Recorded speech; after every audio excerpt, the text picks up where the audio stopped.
kasih Tuhan.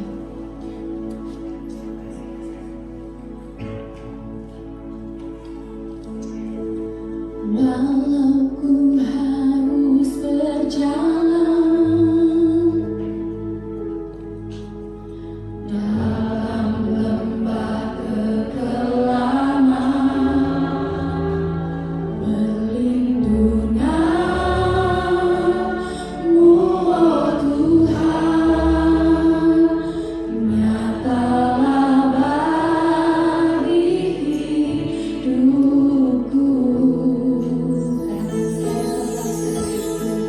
Tiada pernah sedetik pun, tiada pernah Kau tinggalkan. Sungguh mulia dan sempurna, hanya Kaulah yang disembah. Yesus, Engkau juru selamatku, dalam janji-Mu kemenanganku, selamanya kan ku nyatakan besar setiamu Tuhan di hidupku. Mari kamu wanita katakan, walau ku harus berjalan, walau ku harus berjalan. Dan pria berdoa, dalam lembah kekelaman, perlindungan-Mu, oh Tuhan, nyatalah bagi hidupku.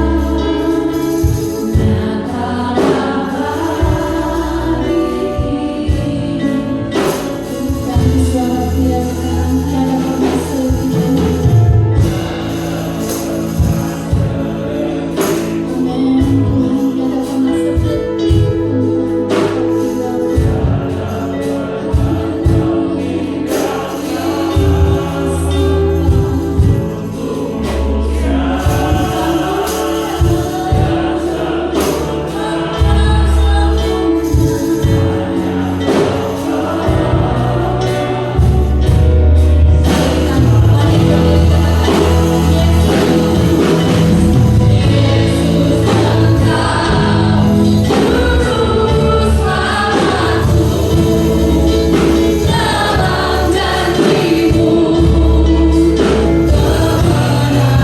Tuhan,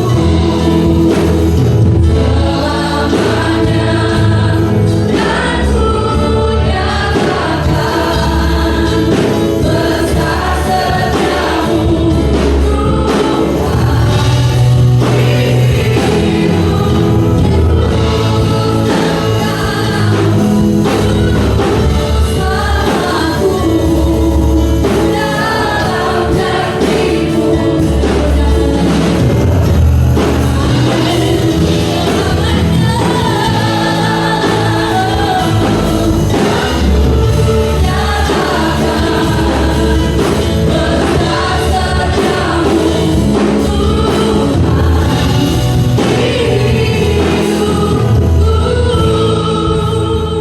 sedetik dari hati kami yang paling dalam. Pujian ini jadi ungkapan betapa kami menghormati Engkau di atas ilah-ilah yang ada di dunia ini. Kami bersyukur kami boleh bertemu dengan Engkau secara pribadi, menjadi anak-anak tebusan-Mu, ahli waris kerajaan surga. Terima kasih Tuhan untuk status yang baru ini.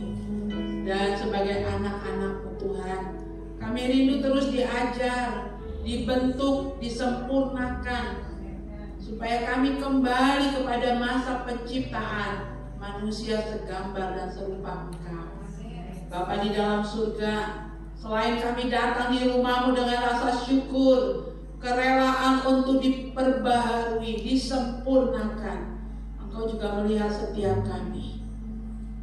Ada dari kami, Tuhan, yang datang karena kelemahan tubuh, merindukan jamahan kesembuhan dari Tuhan.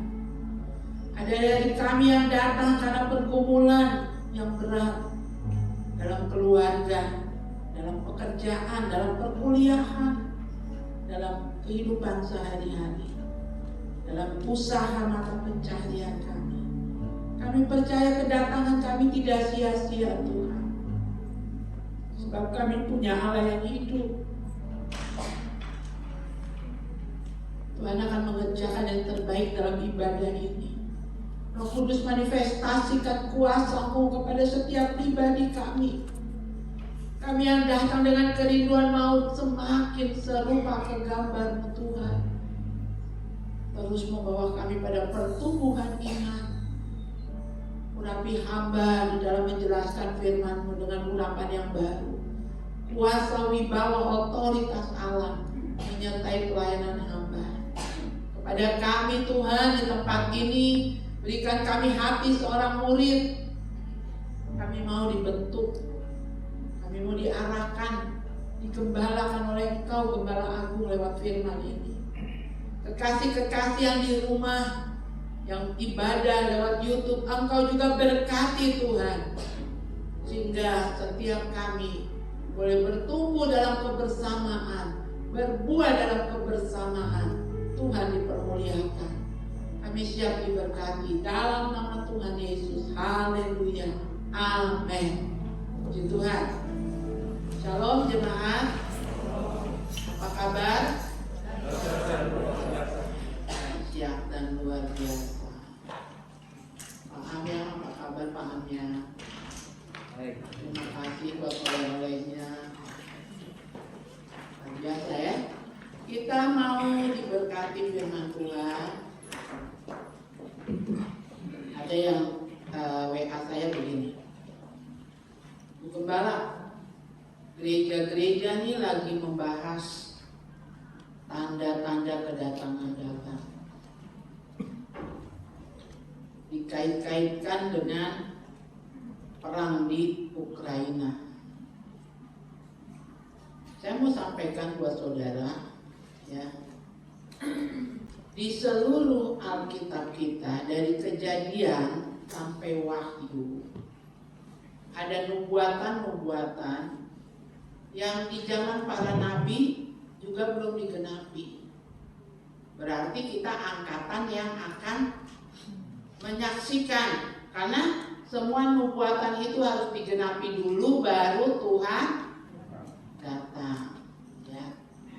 Jadi kita ini angkatan yang akan melihat penggenapan, mengalami penggenapan.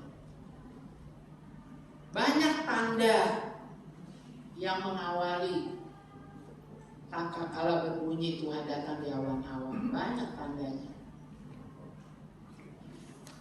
Salah satunya adalah kembalinya bangsa Israel yang terserak dari 4 penjuru bumi, ya. Kapan bangsa Israel ini terserak? Mulai dari mereka mendirikan Menara Babel, perang salib, dan dalam sejarah perjalanan sampai pada hari ini, ya. Kalau saudara perhatikan, ada penemuan, ada orang hebat di Amerika, pasti setelah diusut mereka keturunan Yahudi. Mereka orang Israel yang keluar ke Amerika. Penemu orang-orang hebat di Belanda, setelah diusut ternyata pasti keturunan Yahudi, ya. Jadi mereka memang terserak, ya, di negara-negara yang ada di dunia. Dan salah satu tanda kedatangan Tuhan adalah nanti mereka akan datang dari 4 penjuru bumi, utara, selatan, timur, dan barat, ya. Sekarang mereka juga sudah datang ke Israel pada perayaan Hari Raya Pondok Daud dan lain sebagainya, ya. Perayaan Israel itu banyak, saudara. Nah, tapi mereka pulangnya hanya libur gitu loh, ke negerinya, lalu selesai upacara, perayaan, mereka kembali ke negara-negara di mana mereka sudah terserak, ya. Tapi nanti menjelang kedatangan Tuhan, ini benar-benar berbondong-bondong Israel pulang kampung, ya. Nah, apa hubungannya dengan konflik yang terjadi di Ukraina, ya? Kita nggak bisa menilai dari pemberitaan, misalnya dikatakan Israel memakai kesempatan untuk ambil pulang keturunannya mereka yang ada di Ukraina. Karena ini memang dinubuatkan dan sekarang kita saksi mata nubuat itu digenapi. Ya, Ukraina itu posisinya di utaranya Israel. Kalau saudara nanti lihat Alkitab, ya, ada nubuatan bahwa Tuhan akan mengembalikan mereka. Di Yesaya 16 ayat 15 itu mereka akan dikembalikan Tuhan dari utara. Nah, siapa? Yaitu orang-orang Yahudi yang tinggal di Ukraina, ya. Jadi makanya gereja-gereja karena tahu ini ada penggenapan, peristiwa penggenapan firman, jadi mereka banyak gereja yang semangat khotbah tentang kedatangan Tuhan. Tapi itu hanya baru satu dari sekian tanda, ya. Bait suci harus sudah dibangun. Terus apa lagi? Injil sudah disebarluaskan ke segala suku bangsa. Apalagi tanda kedatangan Tuhan. Deru perang, apalagi banyak, ya. Nah, kita mau lihat dulu nih. Saya pernah taruh di grup GBI Sola Gracia tayangan ini, ya. Coba kita melihatnya, nontonnya sebagai orang yang mengenal firman Tuhan, ya. Jangan seperti orang yang di luar menonton ini, gitu.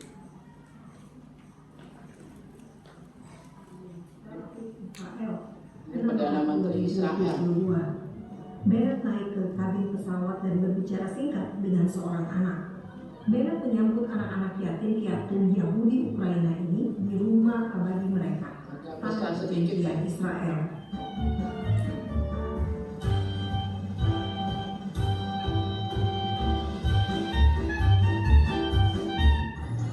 Lantunan lagu Yahudi Hava Nagila menyambut kedatangan Yahudi Ukraina. Bennett berkata, "Shalom, shalom, salam damai."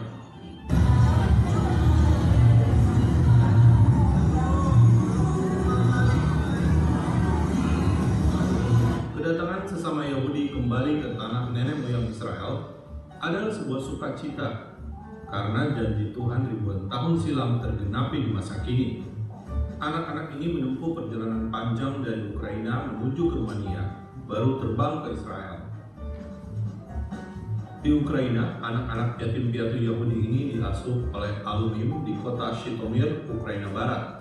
Di Israel, anak-anak ini akan dibawa ke rumah sementara di Nes Harim yang dikelola oleh Dana Nasional Yahudi (JNF). Anak-anak Yahudi di Israel antusias menyambut saudara mereka pulang. Saudara, akibat invasi Rusia atas Ukraina, orang Yahudi Ukraina harus menyelamatkan diri, dan pilihan terbaik mereka adalah menuju ke negeri asal mereka, Israel. Bahkan evakuasi dilakukan di hari Sabat yang tidak boleh melakukan perjalanan. Namun ada aturan di Kuanefes, boleh melanggar hukum Yahudi seperti Sabat demi menyelamatkan nyawa manusia. Inilah yang dilakukan orang-orang Yahudi dari Odessa, Ukraina. Saat Sabat mereka keluar dari Odessa, doa kidus dipimpin oleh rabi komunitas Yahudi di Odessa.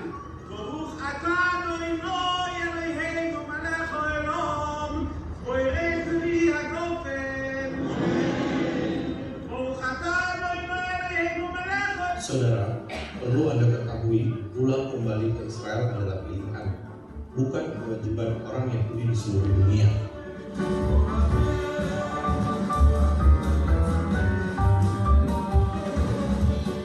Karena itu, ada orang Yahudi Ukraina yang memilih negara lain untuk mengungsi. Contoh Contohnya, anak-anak yatim piatu dari kota Odessa di Ukraina dibawa ke Moldova, lalu diungsikan ke Jerman sebagai lokasi terakhir.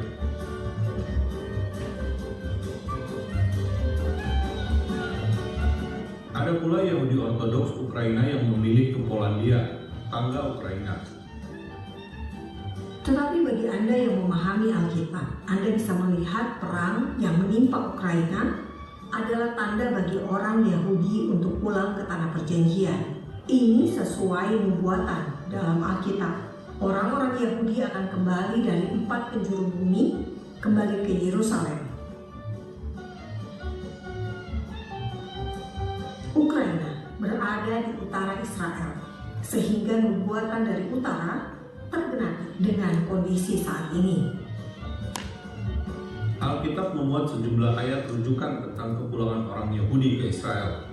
Dalam Alkitab juga tertulis, Mesias yang dinantikan orang Yahudi akan datang ketika semua orang Yahudi sudah terkumpul di Yerusalem. Mesias Yahudi ini tidak lain adalah Yesus Kristus, yang berjanji akan datang kembali untuk kedua kali bagi orang Kristen. Yesus Kristus akan datang sebagai hakim bagi bangsa-bangsa. Saudara, masa-masa sekarang ini adalah masa Alkitab menjadi kenyataan. Inilah masa-masa firman Tuhan menjadi fakta-fakta Israel.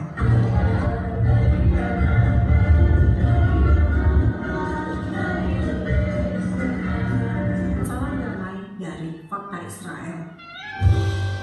Oke, jadi ada berbagai tanda kedatangan Tuhan, ya. Persiapan kedatangan Tuhan salah satunya adalah Tuhan kembalikan orang-orang Israel dari wilayah utara. Nah, jadi nubuat itu sekarang sudah digenapi, ya. Ada nubuatan apa lagi? Banyak untuk tanda kedatangan Tuhan. Yang jelas kita harus gini, terima kasih Tuhan, satu nubuatan sudah digenapi. Berarti Tuhan benar, sudah sangat dekat kedatangan Tuhan. Nah, saya nggak cenderung mau membahas kalau dilanjutkan lagi ya, nanti ada tanda kedatangan Tuhan perang utara dan selatan. Utara itu negara-negara apa saja. Saya pikir itu buat saudara tidak terlalu penting. Yang saudara dan saya rasa harus penting adalah kapan saja Tuhan datang kita udah siap. Nah, cara mempersiapkan dirinya bagaimana? Kita harus menjadi gereja yang berkarakter Kristus. Gereja itu secara organisasi Gereja Bethel Indonesia. Secara gedung ini gedung gereja. Tapi gereja hayati, gereja sejatinya adalah saya, saudara. Ini kita gereja. Nah, kita harus menjadi gereja di mana Tuhan ada dalam hidup kita. Kalau Tuhan ada dalam hidup kita, maka sifat-sifat karakter Allah itu juga akan nongol dalam hidup kita. Ya, akan terjadi dalam hidup kita. Nah, minggu kemarin kita sudah belajar untuk kita mengalami menjadi gereja yang berkarakter Kristus, ya. Kita harus mengalami kepenuhan hidup dalam Kristus. Kolose pasal 2 ayat yang ke-6. Kamu telah menerima Kristus Yesus Tuhan. Sampai di sini, saudara semua sudah menerima Yesus Kristus Tuhan? Apa tandanya? Hah? Baptis. Gak bisa cuma dengan Yesus Kristus Tuhan. Setan juga bilang Yesus itu Tuhan. Lalu kita serahkan diri kita kepada Tuhan. Ditandai dengan apa? Baptisan. Kalau kita berbicara baptisan, kalau kita mau jadi orang seperti firman gereja yang berkarakter Kristus, kita jangan kurangi, jangan tambahi firman. Terima Yesus Kristus sebagai Tuhan dan Juru Selamat pribadi kita. Ditandai dengan baptisan. Baptisnya bagaimana? Ya harus yang sesuai firman Tuhan. Saya nggak bilang baptisan GBI, saya nggak bilang baptisan Pantai Costa, saya nggak bilang baptisan Advent, GKI, enggak, tapi baptisan yang Alkitabiah. Kan kita mau kembali ke gambar penciptaan serupa dengan Allah. Yang Alkitabiah bagaimana? Yesus turun ke Sungai Yordan, dibaptis. Rasul Paulus dalam perjalanan di kereta dengan sida-sida, ya, ngobrol, lalu sida-sida itu bilang, kalau gitu aku mau terima Yesus, mau lahir baru, mau bertobat. Dalam perjalanan itu kira-kira kalau di atas kereta, apalagi di padang pasir, ada air minum yang mereka bawa nggak? Pasti ada. Jadi kalau harus dipercik ya cukup dengan air yang dibawa itu kan. Tapi kemudian sida-sidanya bilang apa? Di sana ada air banyak. Kenapa kita tidak berhenti dan tidak turun untuk aku dibaptiskan? Waktu Tuhan Yesus ke Sungai Yordan, Yohanes bilang, aduh mau buka kasutmu aja aku nggak layak. Kenapa kau harus dibaptis? Tuhan Yesus bilang apa? Supaya semua digenapi. Waktu umur 8 hari Tuhan Yesus disunat, diserahkan ke gereja. Setelah dewasa Tuhan Yesus dibaptis. Dia nggak berdosa, tapi dia bilang supaya semua digenapi. Karena dia role model buat gereja, dia contoh, dia teladan. Nah, kalau kita mau jadi gereja yang kepenuhan Kristus, ya kita ikut role model kita, harus ikut Yesus. Begitu, ya. Jadi yang pertama, kamu telah menerima Kristus Yesus Tuhan kita, karena itu hendaklah hidupmu tetap di dalam Dia. Setelah dibaptis, kau tetap. Hendaklah kamu berakar di dalam Dia. Gak bisa jadi Kristen ece-ece, Kristen cuma KTP. Harus terdaftar di satu gereja, harus digembalakan setelah dibaptis, supaya bisa berakar di dalam Dia, dalam pengajaran firman Tuhan. Dibangun di atas Dia. Apanya yang dibangun? Gaya hidupmu, pola hidupmu. Pola hidupmu sebagai suami, pola hidupmu sebagai istri, pola hidupmu sebagai anak, pola hidupmu sebagai majikan, pola hidupmu sebagai bawahan, pola hidupmu sebagai pegawai negeri. Harus dibangun di atas Dia. Karena kita mau kepenuhan Kristus. Kalau Kristus sudah penuh di dalam kita, gayanya kita tuh udah berubah, semua jadi gayanya Kristus. Kalau saudara di rumah punya sarung tangan, anggap sarung tangan itu saudara dan saya. Kita nggak berdaya, tapi ketika kita menjadikan Dia Tuhan dan Juru Selamat secara pribadi, buka hati Dia bertakhta dalam hidup kita, sarung tangan yang kosong itu dimasuki jari. Dia jadi bisa bergerak, dia jadi bisa angkat, memindahkan barang. Yang mengangkat, memindahkan apa sarung tangan itu? Bukan siapa? Tangan yang masuk.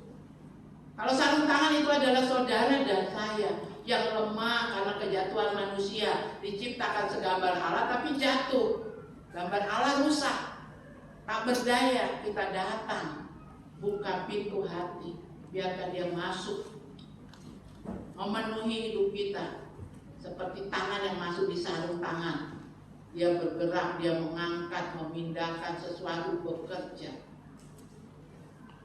Orang nggak lihat, sarung tangan bisa angkat pot yang berat, sarung tangan bisa memasak misalnya, ya. Tetapi tangan yang di dalam sarung itu kuat sehingga dia bisa pindahkan barang.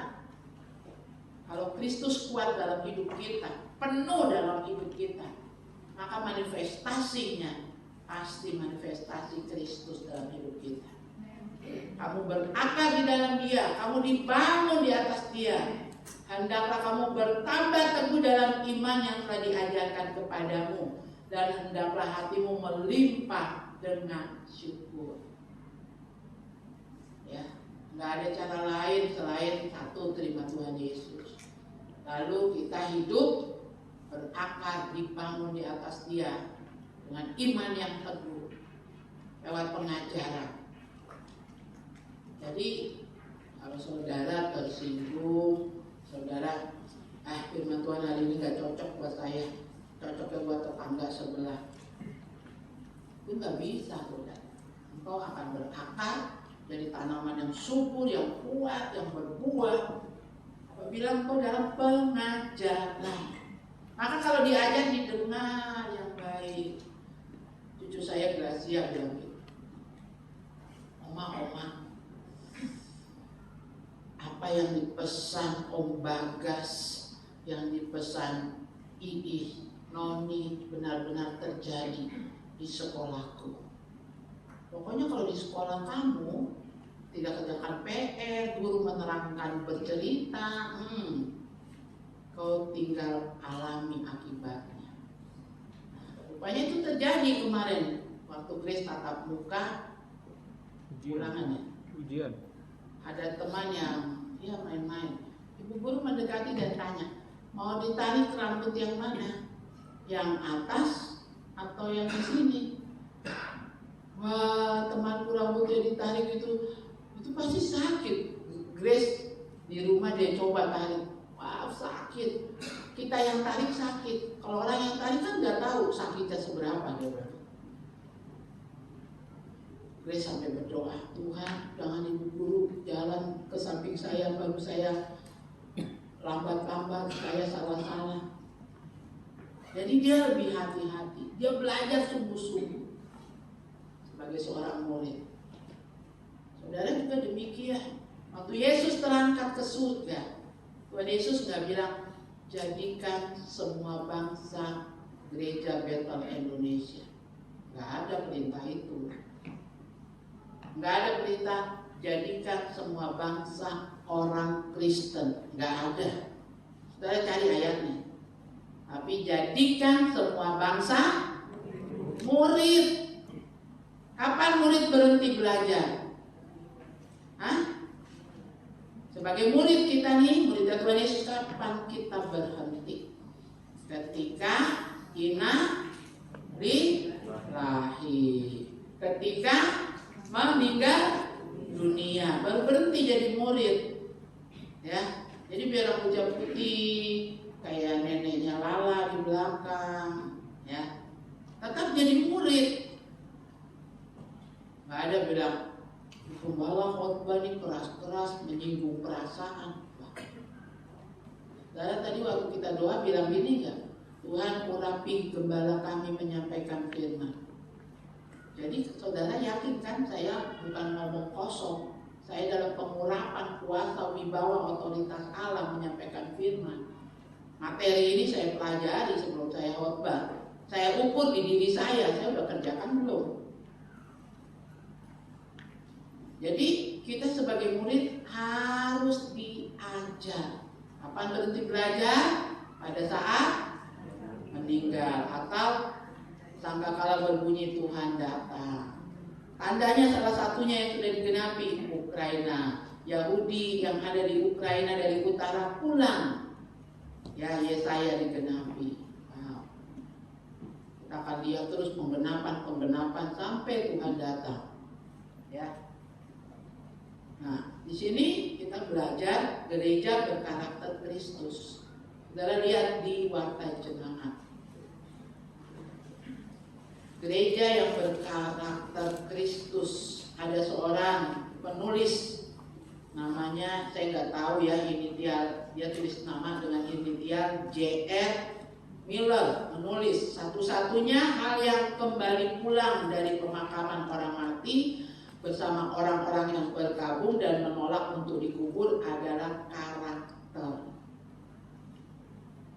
Kalau ada teman kita meninggal, saudara kita meninggal, ya, dia ditaruh di peti, lalu istrinya nangis-nangis.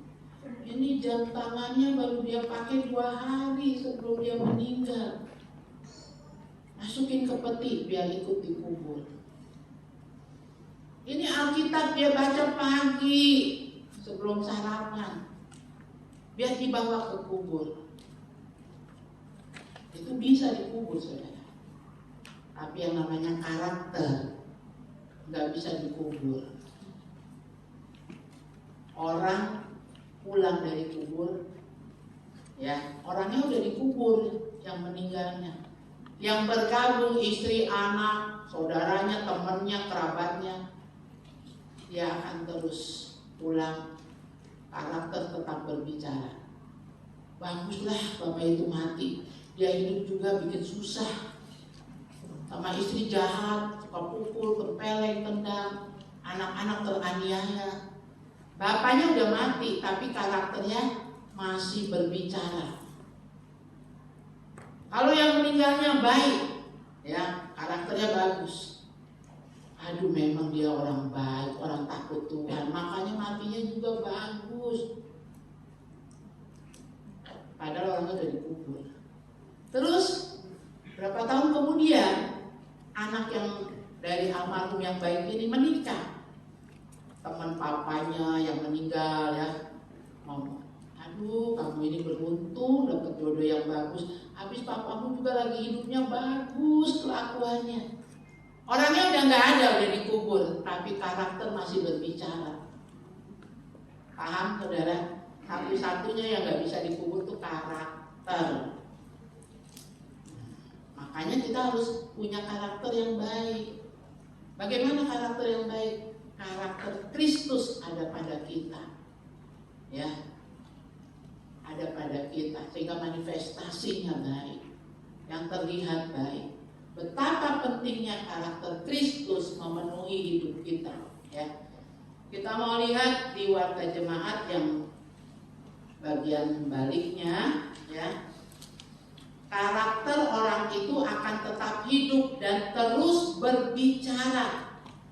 Baik dia baik karakternya maupun buruk, itu dia biar orangnya udah nggak ada, tapi karakter dia tetap hidup, ya. Berikut betapa pentingnya memiliki karakter Kristus. Yang pertama, dengan memiliki karakter Kristus, ya, menjadikan kita pribadi yang berintegritas. Ambil koreksi ya, kalau kita bilang tadi saya pengikut Kristus, saya sudah terima Yesus. Apa buktinya? Saya orang yang punya integritas. Tuhan Yesus gak pernah ngebohong, ya. Orang yang punya karakter Kristus otomatis dia manusia yang punya integritas. Apa sih integritas? Bahasa sederhananya, integritas itu apa yang dia ucapkan bisa dipertanggungjawabkan. Ada orang banyak dengan sendirian, tetap dia sama. Di tempat terang dengan di tempat gelap dan sunyi, dia tetap sama. Itu integritas. Jadi diterjemahkannya gimana? Saya saudara kerja, ada bos pimpinan saudara. Saudara kerja sungguh-sungguh. Tapi begitu bos ambil kunci, masuk mobil pergi, wah, satu dengan yang lain yang ada di ruang, merdeka, bos tidak ada, kerja ngaco. Apa saudara seperti itu? Apa kita seperti itu? Kalau seperti itu kita belum memiliki karakter Kristus. Kalau ada pimpinan kerja sungguh-sungguh, pimpinan nggak ada, asal-asal saja. Harusnya pulang jam 5, semua bisa kompak pulang jam 4. Nggak ada ibu ini, ibu lagi pergi. Kita kalau ditelepon bilang, ya bu, masih di kantor. Ya pak. Jangan ngaku murid Yesus berkarakter Kristus. Saya meresmikan satu gedung kantor. Semua yang dipasang di gedung itu saya doakan. Lalu manajer bilang, ibu tahu nggak? Itu lampu tuh yang di sebelah kiri, itu kan lampu bu, itu CCTV. Tapi karyawan nggak tahu. Ibu tahu nggak di tangga itu juga CCTV bu, bukan bunga sembarang bunga.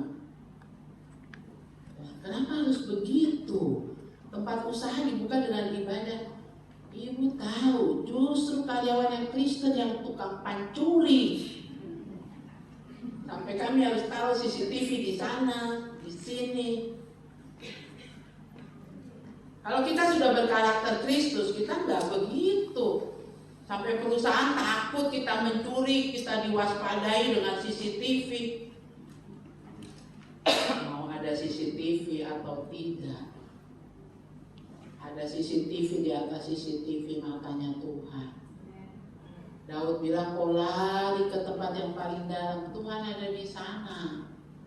Kau naik ke tempat yang paling tinggi, Tuhan ada di sana.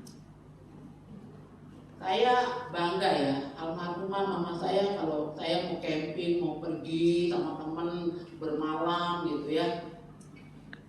Ingat ya, mata mama ini terbatas melihat kelakuan kamu, tapi mata Tuhan tidak terbatas. Oh, jadi saya ketika mau ngaco sama teman-teman gitu ya, begitu teman mulai keluarkan rokok habis ganja dilinting, ya, saya langsung ingat mata Tuhan lebih dari mata mama.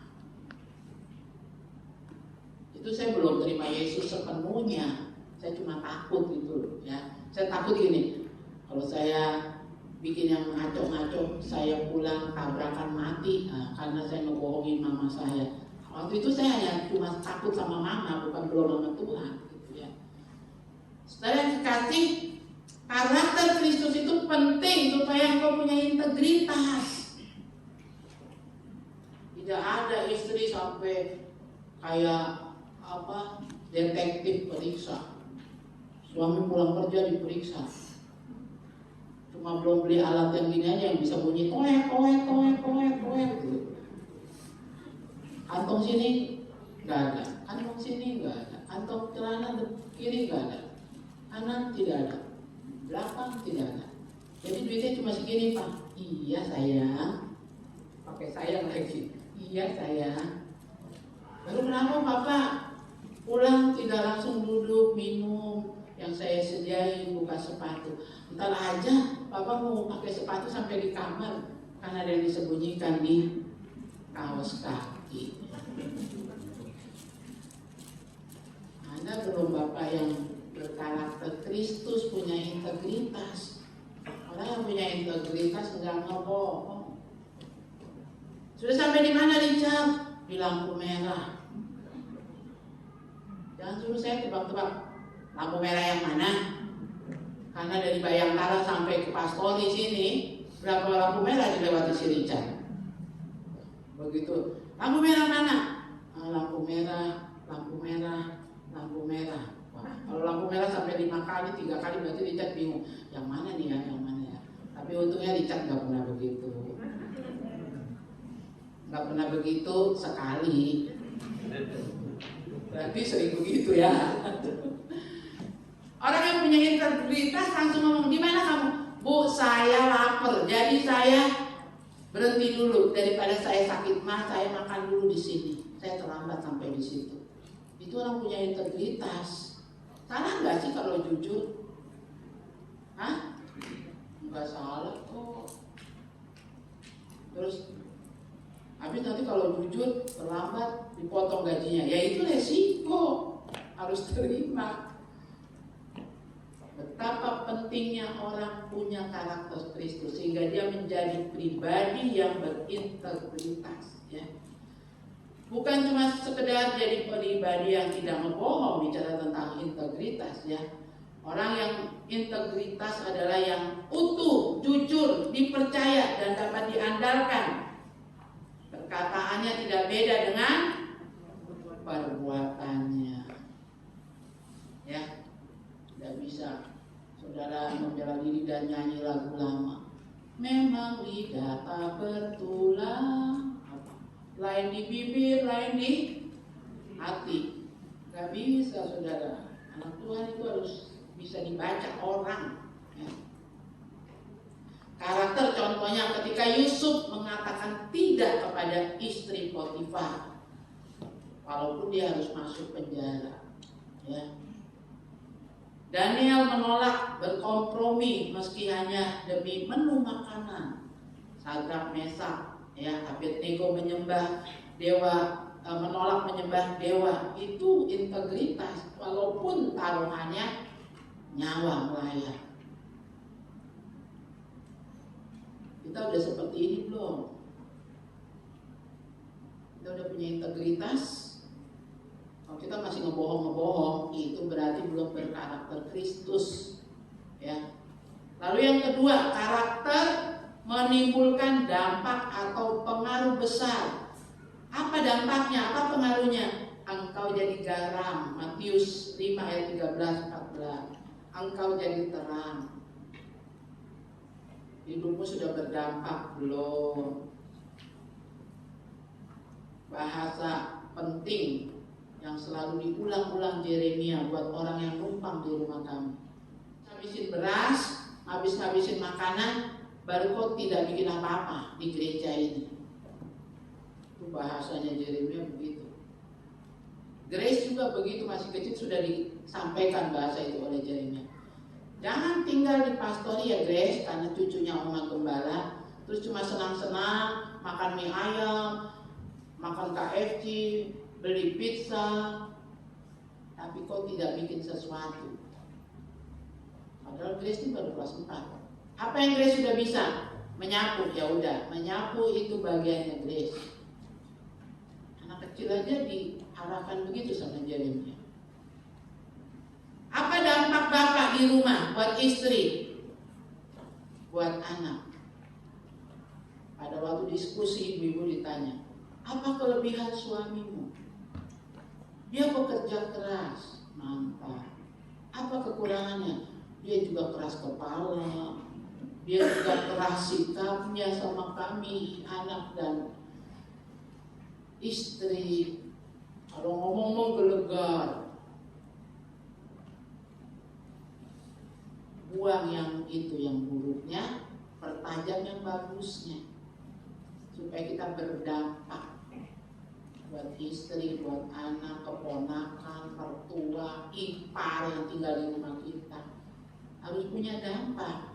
Baru kalau kau keponakan, ya, tadinya kau hanya menggembalakan kerbau di kampung, terus dibawa ke Papua sini, disekolahkan, dikasih kuliah. Kalau kau kepenuhan Kristus, apalagi sudah dapat uluran tangan dari keluarga, pasti kau akan berdampak di rumah itu. Udah di sekolah, dibawa dari kampung, pulang sekolah masuk kamar, main HP terus. Banyak hal yang harus dibantu omnya, tantenya nggak dikerjakan. Kalau kita berkarakter Kristus, kita pasti berdampak. Saya nggak punya uang, tapi saya punya keahlian. Dulu ya, waktu saya merintis di Lampung, saya tidak punya uang. Ya, 1 bulan saya dapat 750.000. Itu 30 tahun yang lalu ya. Akhirnya apa? Karena saya melayani di Lampung, di daerah transmigrasi, di daerah yang sulit.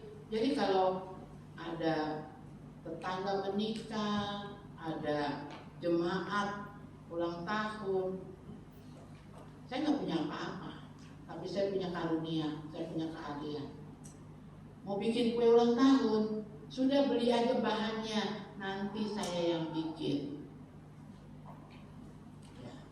Ada yang kamar pengantin harus bikin dari selimut, orang Tionghoa ya, yang zaman dulu nih, bikin ada 2 angsa begitu. Sini, saya udah diajar mama saya bisa. Ada bikin. Saya nggak punya apa-apa. Sampai akhirnya orang satu tulang bawang unit 2 di Lampung, oh kalau mau bikin ulang tahun, minta bikinin kue sama ibu pendeta itu. Akhirnya dikenal. Ya.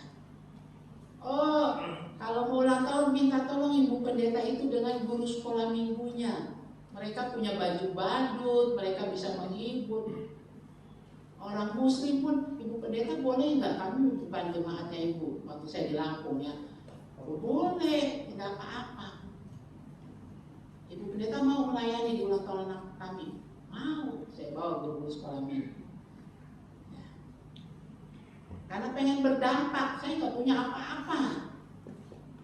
Sekarang setelah diberkati bisa kasih finansialnya, bisa juga nolong menghiasnya karena memang talenta itu ada.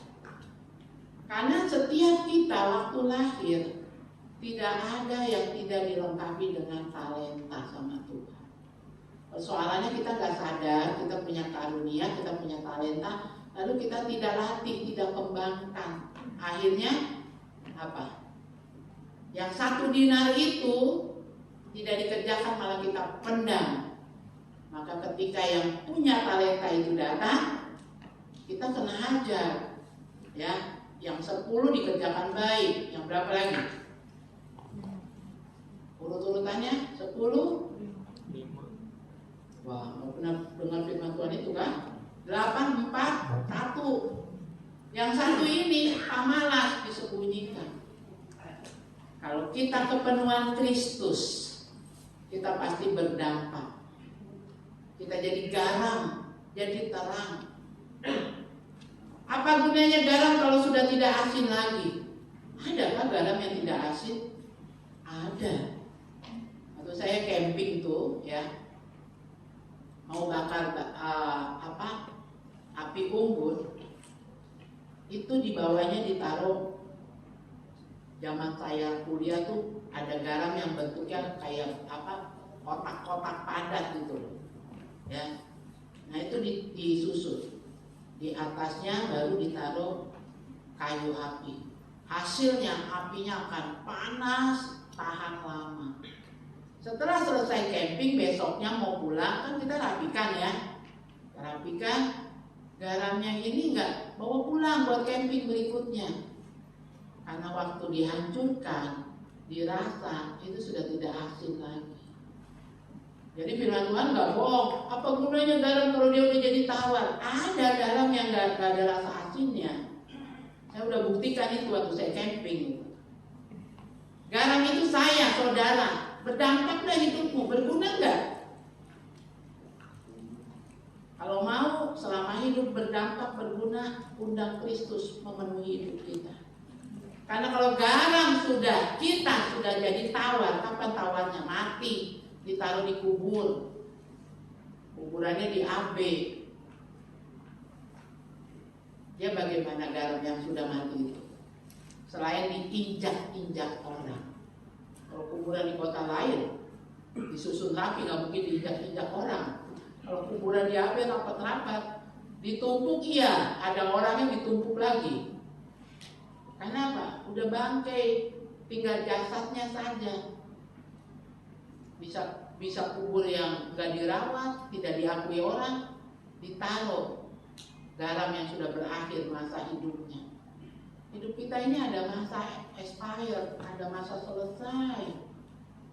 Jadi selagi masih hidup, ayo, selagi aku masih kuat, bila saatnya nanti Tuhan datang kembali, hidup ini sudah jadi berkat. Kalau sampai Tuhan datang di awal, kalau besok kita mati, apa yang kita suruh bikin hari ini? Jangan sampai hari ini kita masih minta uang kan. Gracia beli kue buat tukang. Ada bapak-bapak nanya, kuenya banyak banget, banyak sekali adek. Iya, buat bapak tukang yang kerja, tukangnya ada 12 orang. Bapak bisa minta 2 kah? Dia tidak beli, dia minta dari Grace. Akhirnya Grace kasih bukan 2, Grace bilang, saya kasih 4. Ya. Jadi siapa yang sudah berdampak? Hah? Gracia, kecil-kecil udah bisa kasih ke orang kue. Ayo hidup ini berdampak. Apa yang kita punya yang bisa jadi dampak buat orang-orang di sekitar kita? Jangan ditahan-tahan. Kalau Kristus ada dalam hidup kita, kita pasti jadi garam, kita pasti jadi terang. Matius 5 ayat 13-14. Yang ketiga, karakter membuat kita menjadi seorang saksi Kristus yang efektif. Orang Kristen yang berkarakter Kristus akan mudah didengar ketika ia berbicara. Banyaknya nada sumbang dan tuduhan palsu terhadap kekristenan dikarenakan gereja tidak bersaksi tentang Kristus. Gereja berbicara tentang mencuri, menipu, korupsi. Pendeta lagi di media sosial lagi ramai kan, di Manokwari kah di mana itu, udah berhasil menggasak penipuan orang banyak ratusan juta dengan nama pendeta. Mari, kalau Kristus ada dalam hidup kita, kita akan menjadi saksi Kristus yang efektif. Saudara, pernah nggak datang di pengadilan? Saksi-saksi dihadirkan. Ada istilah ini saksi utama, ini saksi yang kuat. Pernah dengar dalam bahasa hukum begitu? Nah, saksi efektif adalah yang begitu, saksi yang kuat, yang menentukan. Orang lewat kita bisa lihat Kristus, bisa lihat surga. Ini benar-benar saksi yang menentukan, yang bisa membongkar semuanya. Kalau saksi-saksi yang kemarin itu yang ecek-ecek misalnya gitu. Tapi kita ini saksi yang dikatakan saksi yang efektif. Menjadi saksi Kristus, menjadi saksinya Yesus.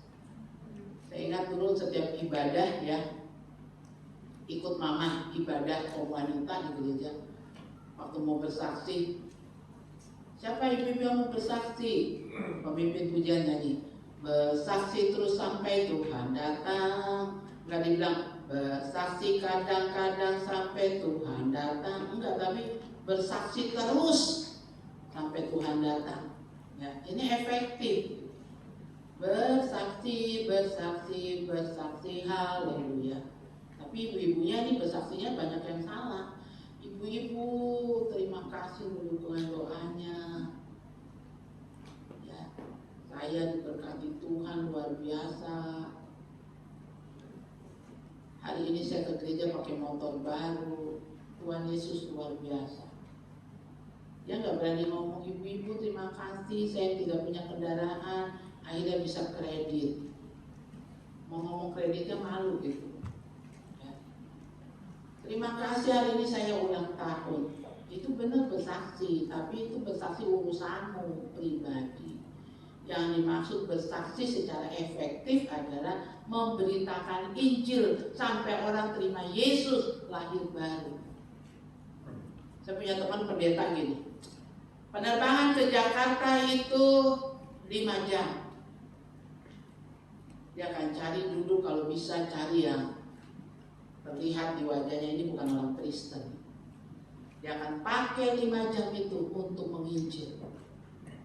Ibu aslinya dari suku apa? Dia lihat tinggal 1 jam lagi. Ini Yesus harus disampaikan.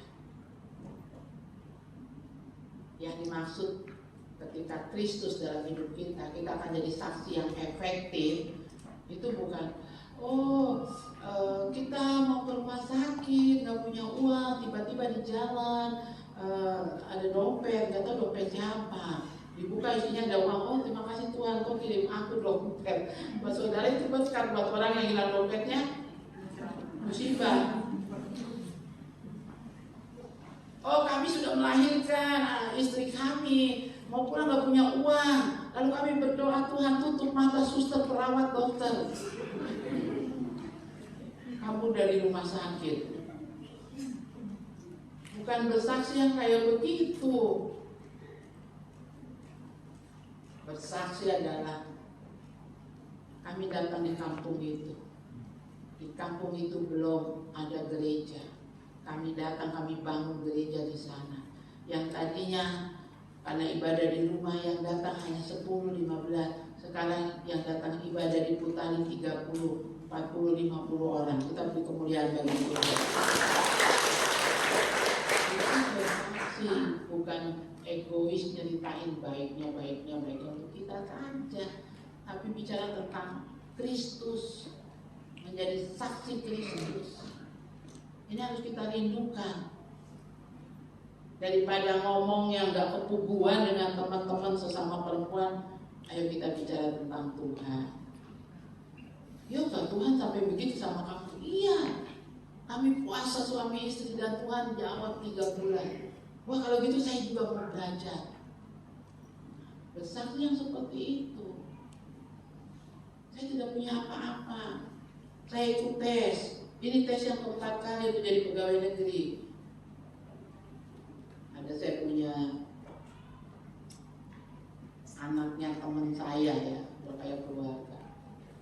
Dari pegawai honor sekian lama. Tolongkah Tante Elizabeth bicara kah? Bicara sama siapa? Semua ada prosedurnya.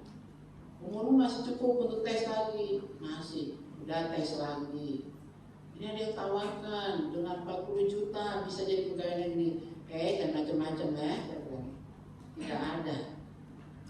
Akhirnya apa? Terima kasih tante sempat bicara kan sama bapak itu sehingga saya lolos jadi pegawai negeri. Mana ada sempat saya mau bicara? Titip-titip. Tidak ada titip-titip keponakan, titip-titip adik. Tidak ada dalam kamusku. Jadi kau jangan terima kasih sama saya karena saya nggak ngomong sama bapak itu. Kalau kau masuk itu karena usaha. Dan akhirnya apa? Semua temannya yang bayar itu nggak lolos. Lalu dia bilang, saya tadinya berharap sama tante saya, tapi ternyata tante saya juga nggak nolong saya. Ini murni saya lulus setelah 4 kali.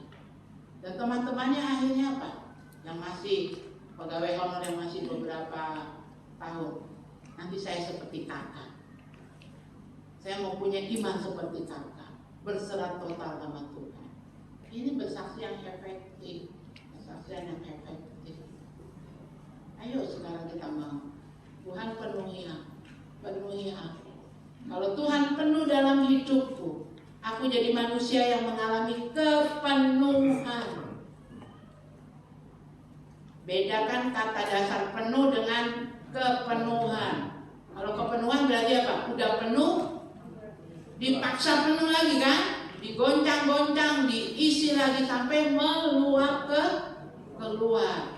Sampai orang bisa, wah ini sudah, kalau orang Kristen tuh modelnya begini sudah. Gak usah saudara ngomong, dia meluap. Karakter Kristus itu akan terlihat dari cara kerja, cara bicara, cara membangun hubungan, cara mempertanggungjawabkan apa yang dipercayakan, itu terlihat hasilnya. Kalau dikasih nilai 9 plus, karena 10 itu 100 itu punya Tuhan. Jadi gimana dong kalau kita belum punya integritas? Jadi gimana kalau kita belum berdampak? Ya setelah dengar khotbah ini, bergerak, perbaiki diri. Bilang, Tuhan penuhi hidupku. Penuhiku. Jangan cuma nyanyi, tapi benar-benar penuhi aku.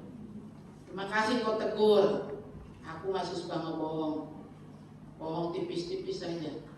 Tidak ada bohong tipis dan tebal. Kecuali saudara bukan ada di sini. Kalau saudara bukan di sini boleh bohong tipis-tipis, bohong kecil-kecil, karena ada dosa kecil dan dosa besar, nanti ditimbang. Kalau dosanya tidak berat, perbuatan baiknya besar, masuk surga. Itu di sana di luar. Kalau di kita, bohong tipis, bohong kecil, nilainya sama, neraka udah pasti. Sebab dosa itu kalau untuk kita itu seperti batu. Batu sekecil apapun kalau dilepas di air dia pasti tenggelam. Jadi nggak ada, airnya hanya tipis-tipis saja, hanya bohong kecil-kecil saja itu enggak. Ya nggak bisa lah Ibu Pendeta harus sempurna kayak gitu. Berusaha. Rasul Paulus bilang apa? Tiap-tiap kita ditaruh dalam pertandingan iman. Supaya waktu kita mati kita bisa bilang kayak Rasul Paulus, aku telah mengakhiri kehidupan, aku sudah di garis kemenangan. Jadi berusaha. Saya tutup dengan apa ya?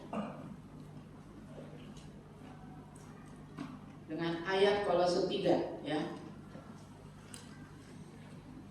Ayatnya ke-10, dan telah mengenakan manusia baru.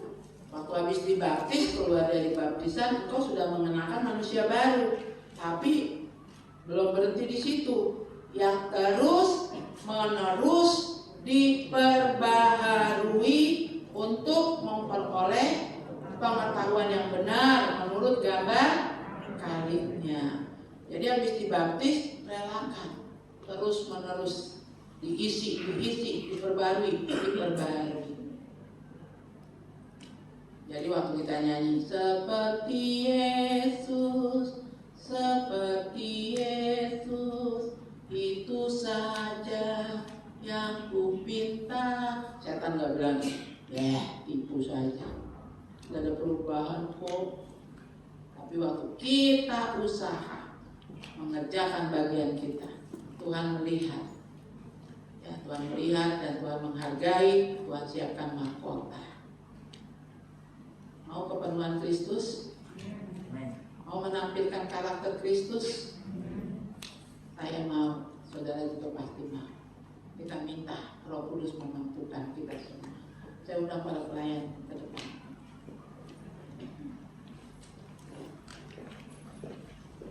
Kita mau nyanyi seperti Yesus ya.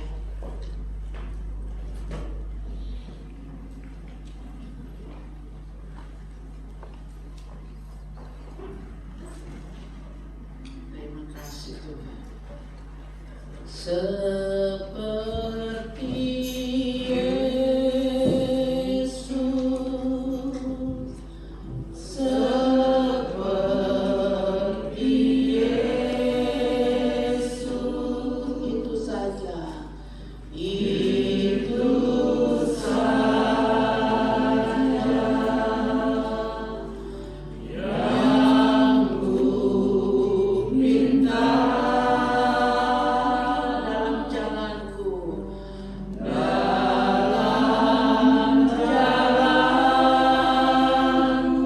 sampai di surga, sampai di surga. Saya mau,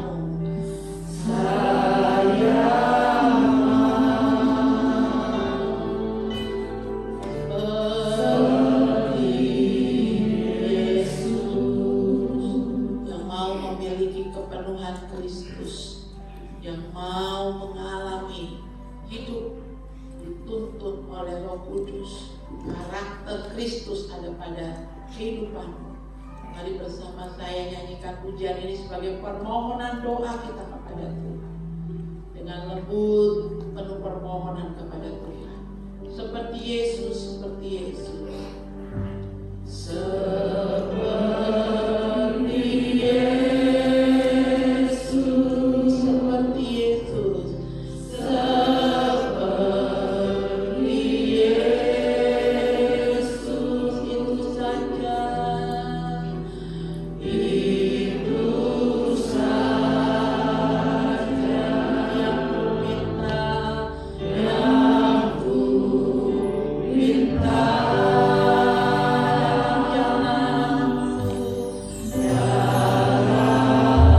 jalanku sampai ke surga, sampai ke surga.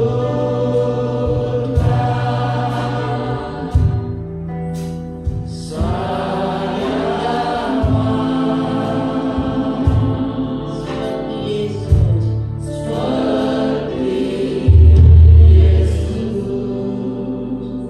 Setelah tunduk kepala di hadapan Tuhan, kita punya kiblat, kita punya role model adalah Tuhan Yesus. Apa yang jadi dalam hidup Tuhan Yesus, minta itu juga dikenakan pada kita. Manusia lama kita buang. Kita minta Tuhan mengenakan pada kita hatinya, matanya, tangannya, keberadaannya sepenuhnya memenuhi hidup kita. Pikiran Yesus, perasaan Yesus. Katakan, mari Tuhan, kenakan itu pada hidupku. Supaya dunia melihat, supaya hidupku berdampak. kasih Bapak, terima kasih. Kalau selama ini kita belum mengerjakan, katakan mampukan Roh Kudus selalu mengerjakan. Saudara yang mau terus mengalami pembaharuan, saudara berdiri di tempat, taruh tangan kanan saudara di dada.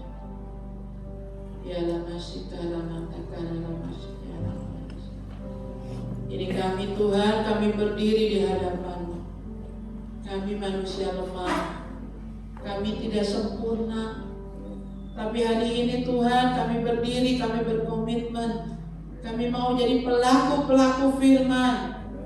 Kami mau Tuhan, apa yang ada padamu juga ada pada kami. Supaya kami mengalami kepenuhan-Mu dalam hidup kami Tuhan. Kami buka hati menerima Engkau sebagai Tuhan dan Juru Selamat. Penuhi kami dengan diri-Mu Bapa. Penuhi kami dengan Roh-Mu Bapa. Penuhi kami Bapa dalam nama Tuhan Yesus. Biar kami jadi orang-orang yang berkarakter, punya integritas Tuhan. Kami berdampak. Kami jadi saksi-Mu dimanapun kami berada. Dalam nama Tuhan Yesus. Jadi atas kami. Haleluya. Amin. Sekali kita beri kemuliaan dari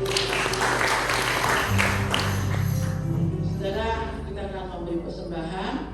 Namun sebelumnya saya mohon maaf. Yang pertama, saudara melihat di warta jemaat tanggalnya itu tanggal 27. Ya, itu salah ya. Tadi di ibadah pertama banyak jemaat yang koreksi saya. Tanggal 20 Maret hari Minggu ini. Lalu mohon maaf juga di dalam masa pembangunan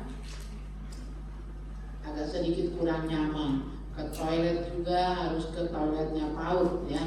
Saya mohon maaf dan terima kasih untuk setiap dukungan persembahan pengembangan gereja. Ya, kita terus akan fokuskan untuk pembangunan. Lalu di luar dari yang diberikan pada hari Minggu seperti ini, ada beberapa persembahan yang ditransfer ke rekening gereja. Terima kasih. Kalau saudara berniat mau membantu dalam bentuk material, hubungi Jeremia. Ya, hubungi pendeta Jeremia. Karena setiap hari pasti ada tahap-tahap yang dikerjakan. Materialnya berbeda-beda. Supaya jangan numpuk satu material. Begitu ya. Nah, jadi bisa komunikasi ke Yeremia. Waktu minggu lalu kita kedatangan Bapak Wakil Wali Kota, Bapak Rustam Saru. Beliau ada memberi bantuan atas nama pribadi ya sebesar 5 juta rupiah. Dan Bapak Wali Kota hari Jumat juga datang sebelum hari Minggu kemarin ya. Pada hari Jumat Bapak Wali Kota hadir dan beliau juga memberi bantuan 15 juta ya. Jadi jemaat yang membantu finansial uang yang ditransfer, saya tidak catat di sini jumlahnya, tapi pasti Yeremia sebagai ketua panitia pembangunan bisa mempertanggungjawabkannya. Ada semuanya nilai-nilainya. Mengapa? Ya kebiasaan di gereja kita menghilangkan untuk penghargaan datang dari antara kita. Wah, dia sumbangnya besar ya, Bapak itu, keluarga itu. Ya, biar Tuhan saja yang menilai. Tapi kami gembala dan tim panitia pembangunan bisa mempertanggungjawabkan yang bapak-bapak ibu serahkan lewat rekening gereja, tetap bisa dipertanggungjawabkan. Ya, itu saja. Sekarang kita akan memberi persembahan. Lihat juga info gereja dalam 1 minggu ya, kegiatan-kegiatan kita untuk anak muda remaja yang sudah lebih usia 12 tahun diwajibkan. Kalau ada kata diwajibkan itu nggak boleh ditolak, ya, nggak boleh dilawan, ya. Diwajibkan ikut belajar tentang baptisan. Akhir dari pelajaran baptisan yang dilaksanakan 1 bulan lebih, ya, ada surat keputusan mau terima baptisan atau saya belum mengerti, jadi nanti Kalau ada lagi saya ikut kelas lagi sampai saya mengerti. Ya, karena baptisan itu bukan upacara sembarang, ya, tetapi itu adalah satu keputusan pribadi dengan Tuhan. Tidak bisa juga karena disuruh, tidak juga bisa karena teman kita sama-sama main tamborin sudah dibaptis, kita belum, itu nggak bisa. Makanya ada pelajarannya, duduk belajar, paham, berdoa kepada Tuhan. Kalau sudah siap, baru saudara isi formulir untuk pelaksanaan baptisan. Ya, jadi yang udah usianya 12 tahun ke atas belum baptis, tolong ikuti kelas ini. Di warta jemaat tidak ada jadwalnya ya. Ini hari apa baptisan? Belajarnya hari apa? Hari Kamis. Kamis jam 5. Hari Kamis jam 5 sore. Jam 5 sore ya. Jadi ikut saja belajar dulu. Keputusannya terakhir datang dari saudara bertanya sama Tuhan ya. Itu yang bisa saya sampaikan. Mari siapkan persembahan saudara. Yang datang sekeluarga, cukup kepala rumah tangganya yang bawa persembahan supaya tidak tabrakan ya, dan cepat selesai. Kita nyanyi lagu apa? Tuhan yang benar. Oke.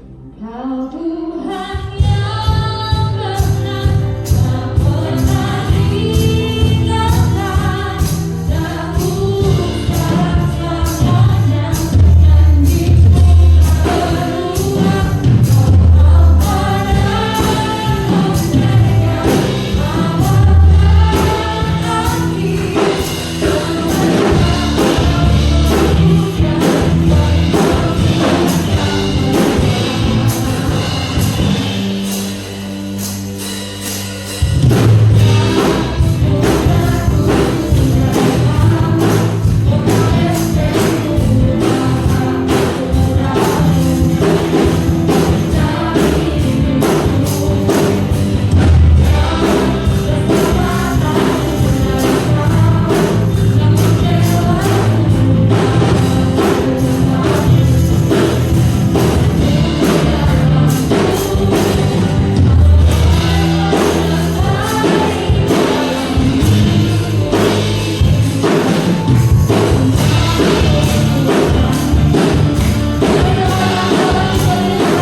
Terima kasih Kau terus membentuk kami, memenuhi hidup kami, sehingga kami boleh memancarkan kemuliaan-Mu, berdampak bagi banyak orang.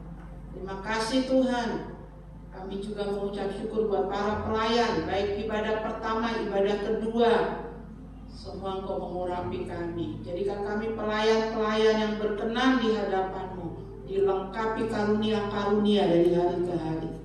Terima kasih untuk kesempatan berbuat bagi pekerjaan Tuhan, untuk pembangunan kelas PAUD, pembangunan kelas sekolah minggu, dan juga pelebaran ruang ibadah. Tuhan menyertai Bapak Jumadi beserta dengan tim yang mengerjakannya setiap hari.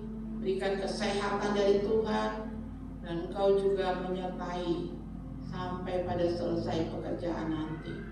Terima kasih buat persembahan yang diberikan dalam ibadah raya untuk mendukung pembangunan. Juga terima kasih untuk perpuluhan yang dikembalikan. Terima kasih juga Tuhan untuk persembahan spesial yang diberikan untuk mendukung pembangunan.